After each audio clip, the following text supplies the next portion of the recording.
So Daniel Jones will now start for the New York Giants. Eli goes to the bench.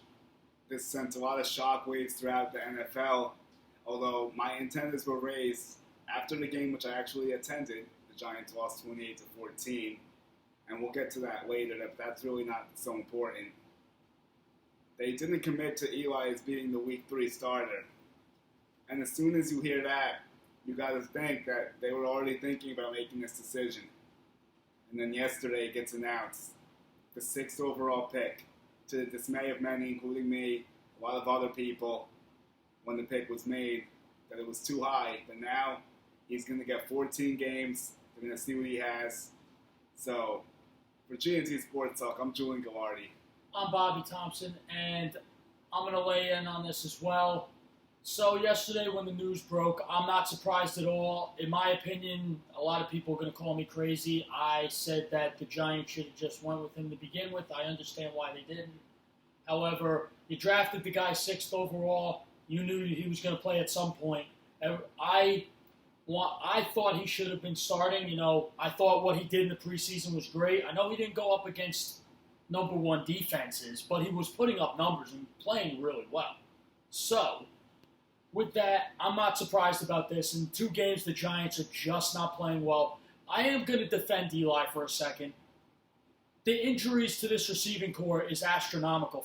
It's crazy. He's throwing to nobodies. The only people he has to throw to right now are Saquon Barkley and Evan Ingram. And Evan Ingram drops a lot of passes, too. Yeah, I expected more from Ingram on Sunday. It didn't happen, really. So, yeah, it's really just Barkley at this point. Especially, the whole offense. Well, Golden Tate is suspended. I think this is actually less about how Eli's playing and more about the fact that the Giants realize this season's not going to go anywhere, regardless of who the quarterback is. Agreed. So I think it's smarter for them to go with the young guy and see what he has, because Eli's not going to be around after this year. This is the last year of his contract. Mm-hmm. The defense is absolutely horrible. There's no way around it. They can't get to the quarterback, and they can't cover anyone. And I actually think they go hand in hand in some situations, because if you got 10 seconds to throw the ball, as Janoris Jenkins said, you can't expect coverage to hold up for that long. Someone's going to get open. And especially when you have a mobile quarterback like Josh Allen who can run around and make plays, and Dak Prescott, they really got exposed the last 2 weeks, the Giants defense.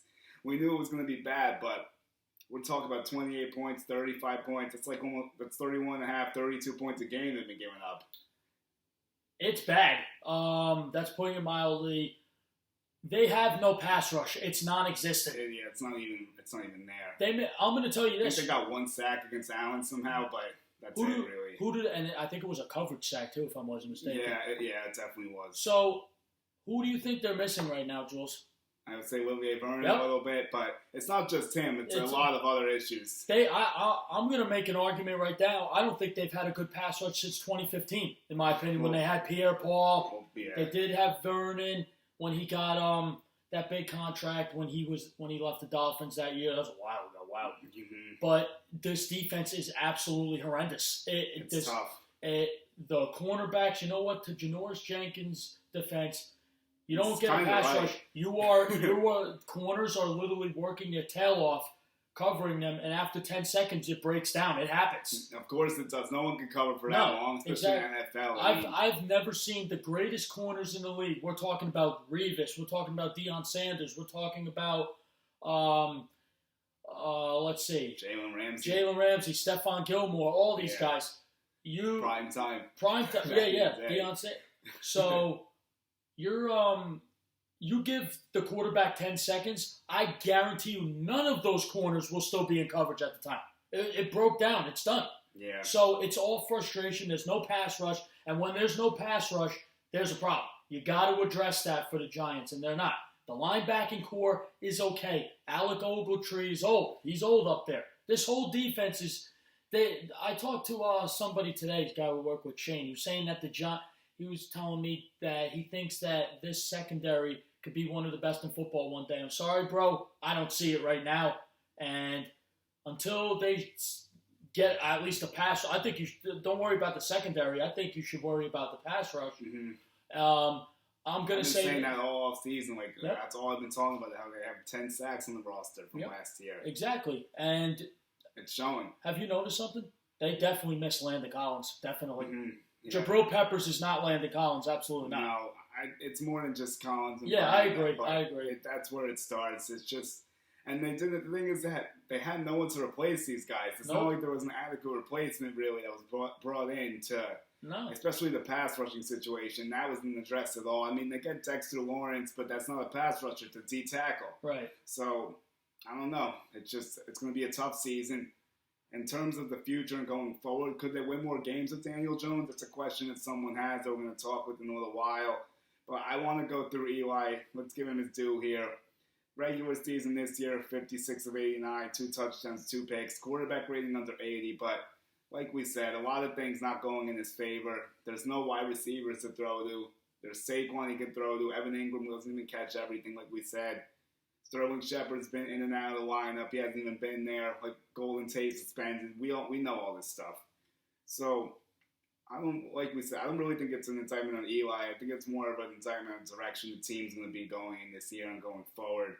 But Eli, for his career, of course, he won the 2 Super Bowls over Bobby's Patriots. But the 2 miraculous plays. Those will highlight his career. They're still haunt my dreams. And it'll be his entrance into the Hall of Fame. But he's also 8th all-time in passing touchdowns with 362. Passing yards just over 56,000. 7th all-time. Make no mistake about it. Eli Manning is a Hall of Famer. It's just a question of when, not if, Eli Manning gets into the Hall of Fame. I don't think he'll be a first ballot by any means, but he'll get his due in a few years when his time comes. Listen, I've been very critical of Eli, of his career, obviously because of what he's done, but I can't disagree. He's proven that he's a 2-time Super Bowl champion. He's put up some good numbers. He's definitely had some terrible years. But also the one thing about Eli Manning, and everybody could agree with me, he has never had an offensive line. That's one thing about his career. He has never had Except a good when they won offensive the Super line. Bowls. They were okay, but he was still always under pressure every time. He was making a lot of plays, extending it, getting out of the pocket. But in the Super Bowls, they did step up. But if you watch the tape from those years, their offensive line was very mediocre at best. It did the job, but it was mediocre at best. I mean, it's better than the stuff you're seeing now by a yeah, margin. of course, yes, of course. But that's one thing that he's been dealing with is offensive line trouble. Also with the lack of weapons, I think losing Odell Beckham is a big loss for them. Oh, that's huge. Yeah. Obviously, they get rid of a headache, but they lose huge production. And you saw that on Monday night when he came back, exactly what he could do. I'd like to forget about that. Any final takeaways from this whole situation with the Giants? What do you think they should be looking for with the kid? What do you want to see from Daniel Jones? What would be a successful season for Daniel Jones this year? Like, what do you want to see? Maybe not even talking about stats because it's going to be tough to put up numbers with this team, but I'm going to say with that, what I want to see is how he handles it when going gets tough. I want to see when they're down, when he's throwing if he throws interceptions, he gets sacked a lot. I want to see how he responds. Like, I'm going to give you an example. I don't like to praise the Jets, but I will. Sam Darnold last year, he would throw an interception that he would get up, he would not make excuses. He'll get back to the huddle, and then the next play he'll drive him down to score a touchdown. He does not make the same mistake twice. I want to see how Daniel Jones, how he translates how good he did in preseason to the regular season. I want to see if he's going to be making these. We saw that he has a great arm and he can make some plays. I want to see from him how he's going to do it with these types of guys. I want to see how he's going to rally the troops. I want to. You know what I want to see? Eli was a leader. I want to see him take that leadership role. I want to see that. I know you're young, but listen, take the leadership role. You are now in charge. You are the quarterback of the New York Football Giants. For the foreseeable future. Yes, you are the future. Giants fans, now you're going to see what your future is going to look like the next 10 to 15 years. This kid. So, you've invested a lot in him. So, it's going to be interesting. One thing I will say, I'm going to say this is a success. I know that people are going to call me crazy for this. Week 3, I think winning 5 to 7 games is pretty successful. I know it's a big ask right now, but I think if 5 to 7, I'll be impressed. I'll be impressed. I think even 4 would be impressive, as crazy as that sounds. But 5, I think, is the magic number we were talking about. I thought 5 to 6 was realistic based off of the schedule. I guess if things go really well and he's better than we expect, it could be even 6 to 7. Who knows? Yeah, we'll see. It's a lot of things. Giants fans, I'll say this: Giants fans should feel a little bit optimistic with him. You saw he can make plays. So too. He had a great camp, and I know that it's training camp. You're not playing against number 1 defense competition, but I think that, you know what, he went 6th overall for a reason. You better hope so. You better, you invested a lot in this kid. You better hope that he's the real deal. What I'm going to look for is to see if this offense actually looks different, if he can give us some life. Eli Manning's been stagnant. 5